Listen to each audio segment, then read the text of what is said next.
Three brothers. There was once a man who had 3 sons and no other possessions beyond the house in which he lived. Now the father loved his 3 sons equally, so that he could not make up his mind which of them should have the house after his death, because he did not wish to favor anyone more than the others. And he did not want to sell the house, because it had belonged to his family for generations.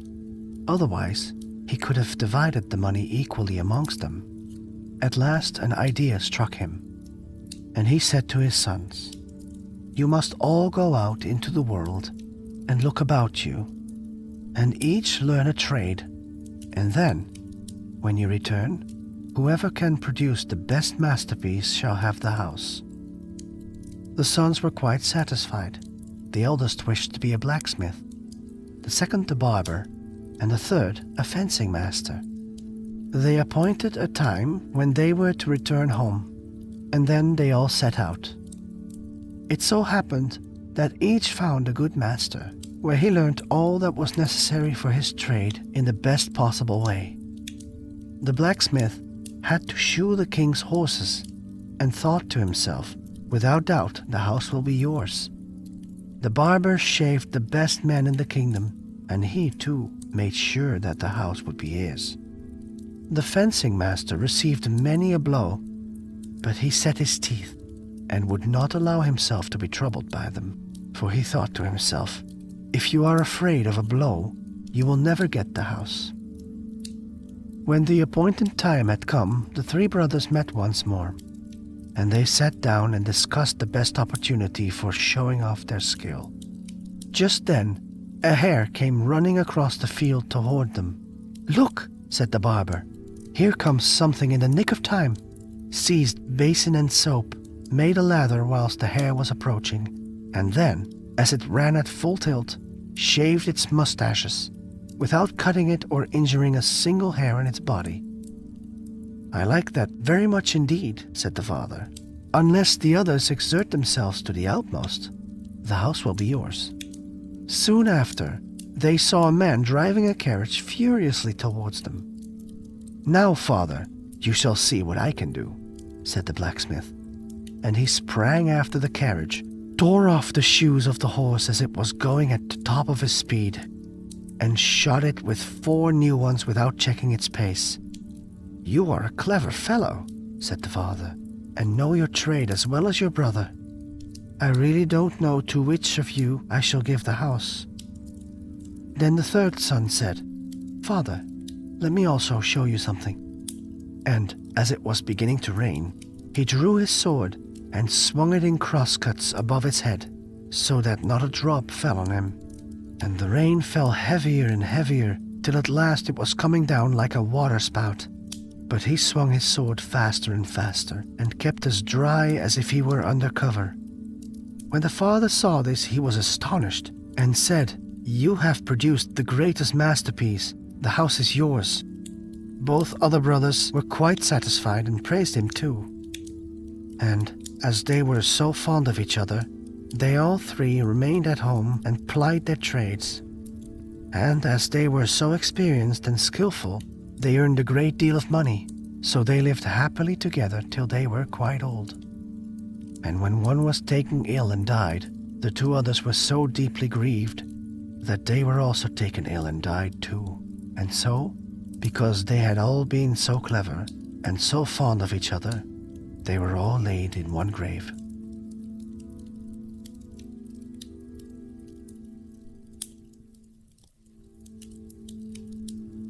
Once upon a time there was a young girl who reached the age of 37 without ever having had a lover, for she was so foolish that no one wanted to marry her. One day, however, a young man arrived to pay his addresses to her, and her mother, beaming with joy, sent her daughter down to the cellar to draw a jug of beer. As the girl never came back, the mother went down to see what had become of her, and found her sitting on the stairs, her head in her hands, while by her side the beer was running all over the floor, as she had forgotten to close the tap. "What are you doing here?" asked the mother. "I was thinking what I shall call my first child. after I am married to that young man? All the names in the calendar are already taken." The mother sat down on the staircase beside her daughter and said, "I will think about it with you, my dear." The father, who had stayed upstairs with the young man, was surprised that neither his wife nor his daughter came back, and in his turn went down to look for them. He found them both sitting on the stairs, while beside them the beer was running all over the ground from the tap, which was wide open. "What are you doing here? The beer is running all over the cellar." "We were thinking what we should call the children that our daughter will have when she marries that young man. All the names in the calendar are already taken." "Well," said the father, "I will think about it with you."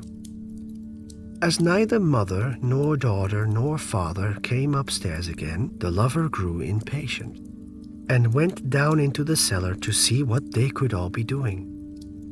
He found them all sitting on the stairs, while beside them the beer was running all over the ground from the tap, which was wide open.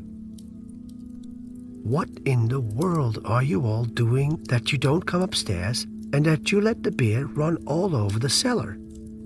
"Yes, I know, my boy," said the father. "But if you marry our daughter, what shall you call your children? All the names in the calendar are taken." When the young man heard this answer, he replied, "Well, goodbye. I'm going away. When I shall have found 3 people sillier than you, I'll come back and marry your daughter." So he continued his journey, and after walking a long way, he reached an orchard. Then he saw some people knocking down walnuts and trying to throw them into a cart with a fork. "What are you doing there?" he asked. "We want to load the cart with our walnuts, but we can't manage to do it." The lover advised them to get a basket and to put the walnuts in it, so as to turn them into the cart. "Well," he said to himself, "I have already found someone more foolish than those 3. So he went on his way, and by he came to a wood, where he saw a man who wanted to give his pig some acorns to eat, and was trying with all his might to make him climb up the oak tree. "What are you doing, my good man?" asked he. "I want to make my pig eat some acorns, and I can't get him to go up the tree." "If you were to climb up and shake down the acorns, the pig would pick them up." "Oh, I never thought of that." "Here's the second idiot," said the lover to himself. Some way farther along the road, he came upon a man who had never worn any trousers, and who was trying to put on a pair. So he had fastened them to a tree and was jumping with all his might up in the air so that he should hit the 2 legs of the trousers as he came down. "It would be much better if you held them in your hands," said the young man, "and then put your legs one after the other in each hole." "Dear me, to be sure, you are sharper than I am, for that never occurred to me." And having found 3 people more foolish than his bride, or her father, or her mother, the lover went back to marry the young lady, and in course of time they had great many children.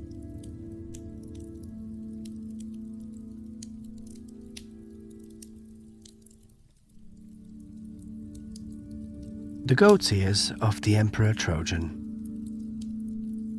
Once upon a time there lived an emperor whose name was Trojan, and he had ears like a goat.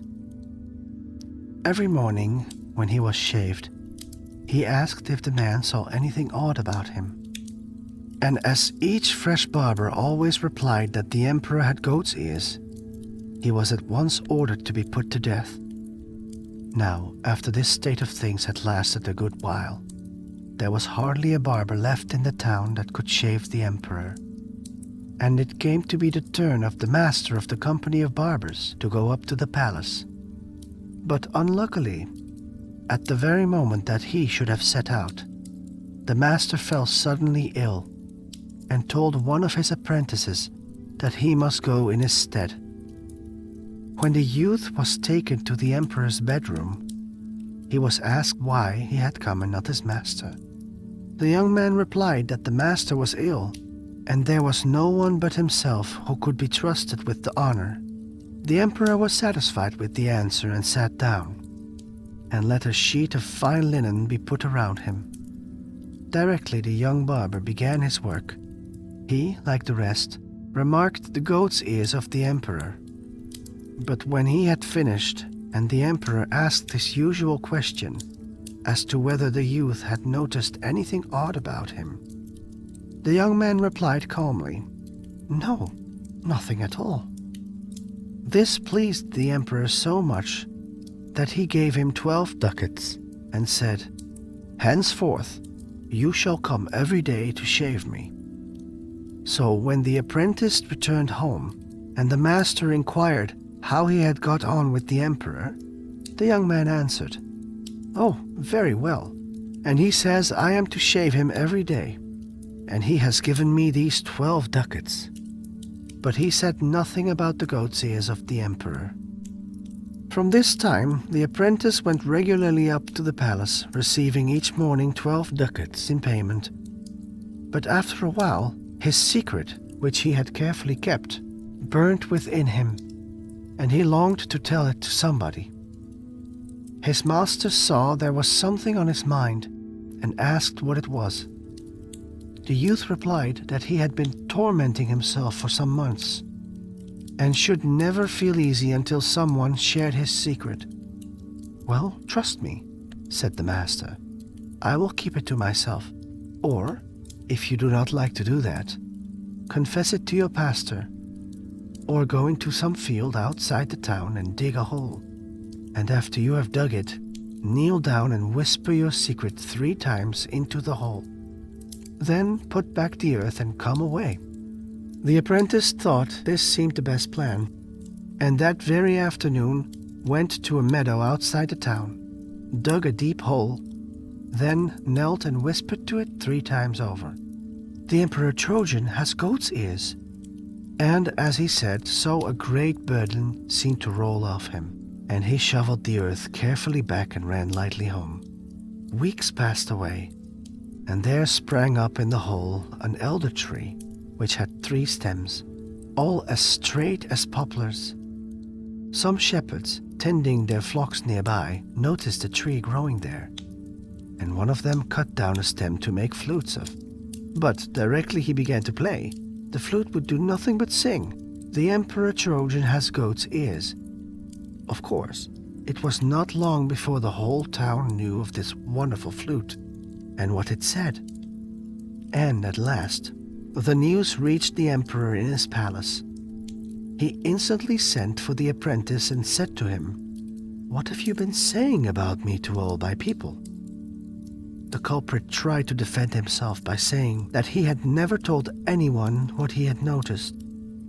But the emperor, instead of listening, only drew his sword from his sheath, which so frightened the poor fellow that he confessed exactly what he had done, and how he had whispered the truth 3 times to the earth, and how in that very place an elder tree had sprung up, and flutes had been cut from it, which would only repeat the words he had said.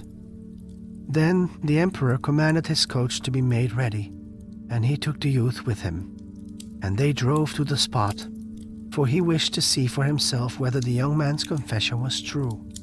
But when they reached the place, only 1 stem was left, so the emperor desired his attendants to cut him a flute from the remaining stem, and, when it was ready, he ordered his chamberlain to play on it. But no tune could the chamberlain play. Though he was the best flute player about the court, nothing came but the words, "The Emperor Trojan has goat's ears." Then the emperor knew that even the earth gave up its secrets, and he granted the young man his life, but he never allowed him to be his barber anymore.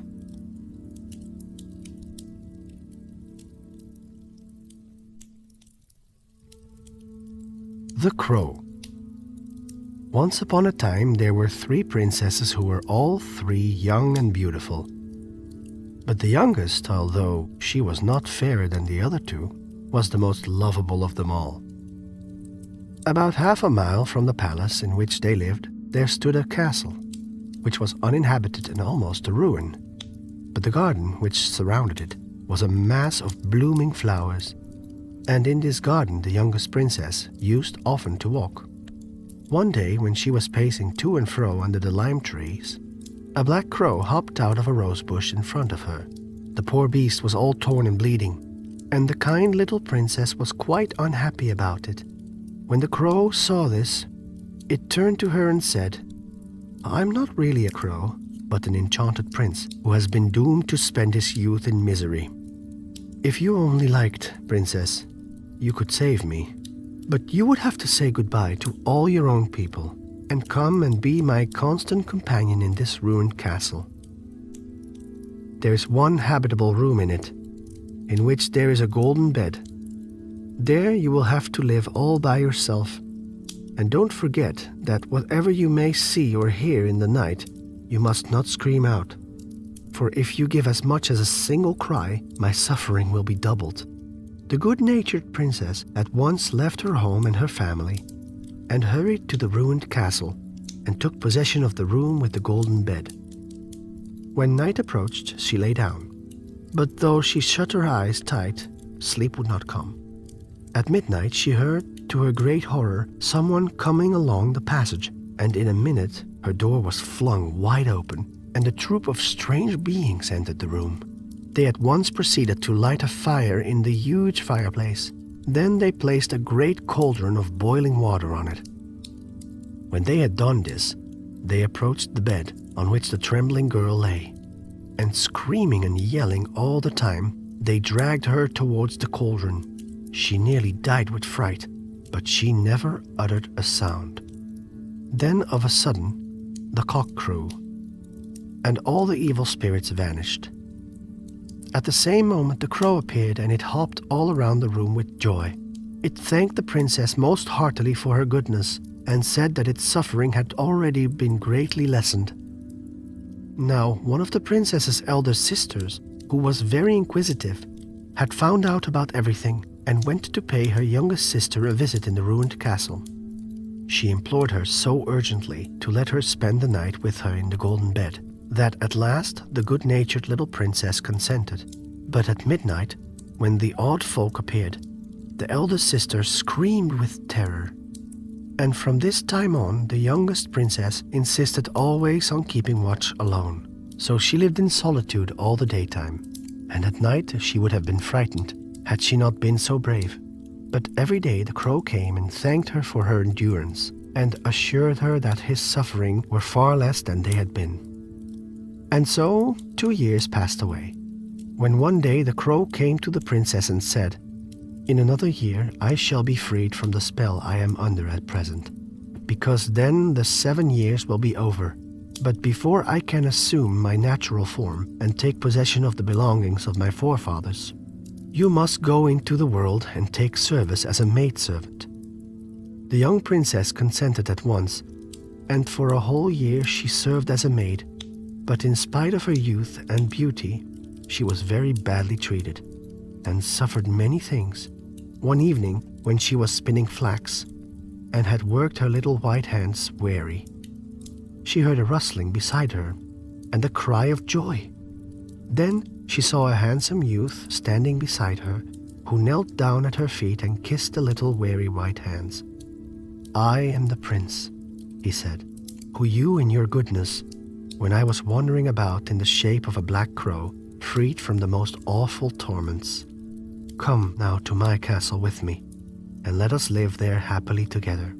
So they went to the castle where they had both endured so much, but when they reached it, it was difficult to believe that it was the same, for it had been rebuilt and done up again.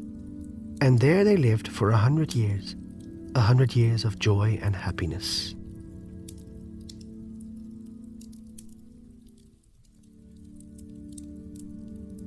The Boy and the Wolves, or The Broken Promise.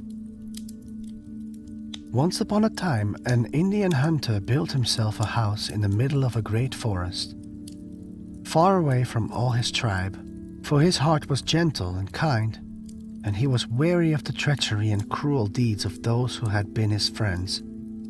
So he left them, and took his wife and 3 children, and they journeyed on until they found a spot near a clear stream, where they began to cut down trees and to make ready their wigwams. For many years they lived peacefully and happily in this sheltered place, never leaving it except to hunt the wild animals, which served them both for food and clothes.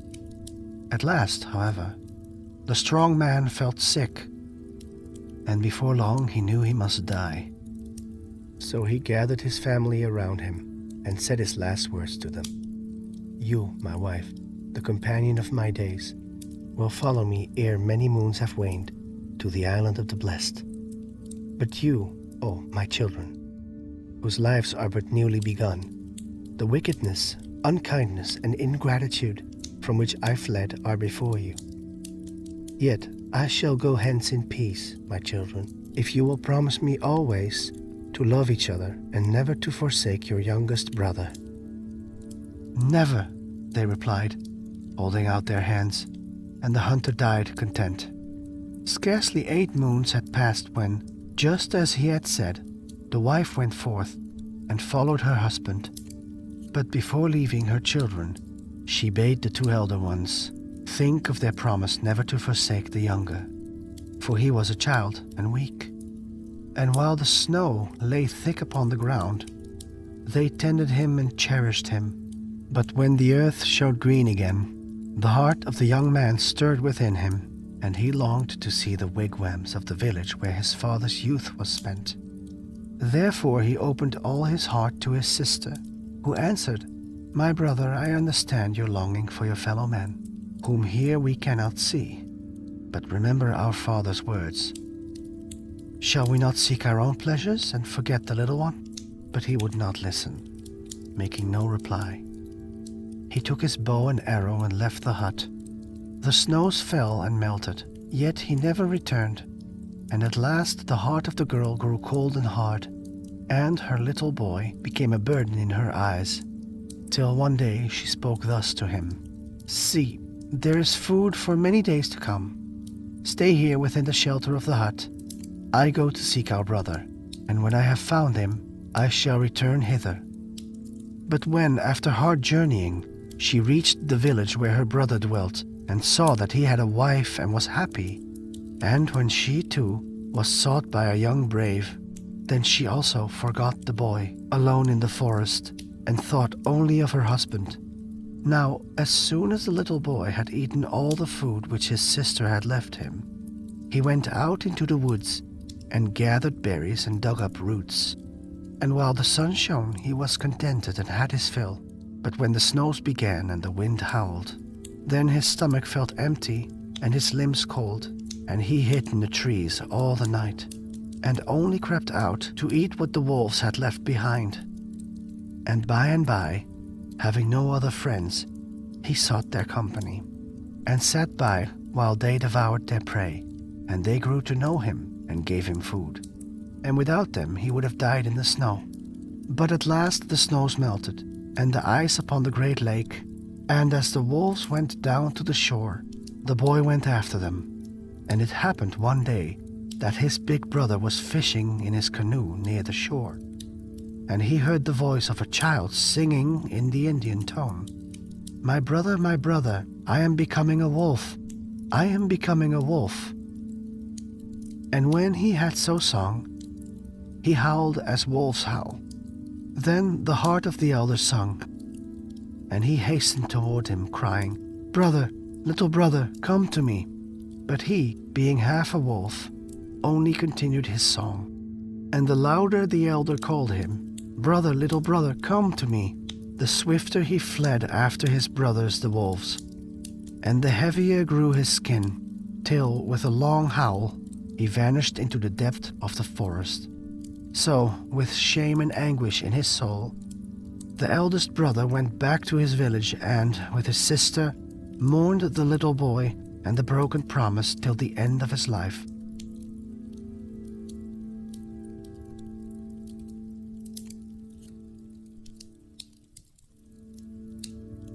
Master and Pupil.